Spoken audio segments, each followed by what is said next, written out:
That's him.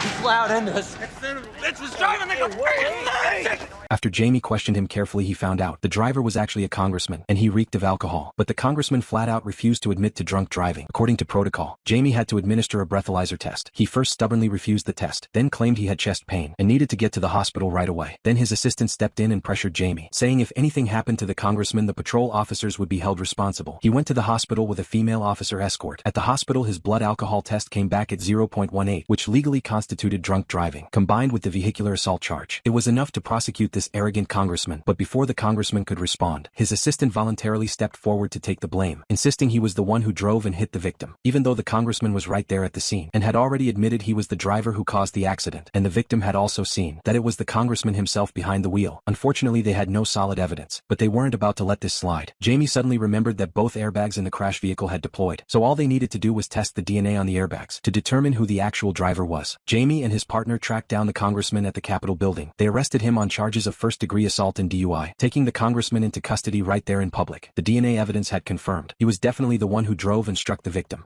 Do you realize who I am? Yes, you're a drunk and a liar.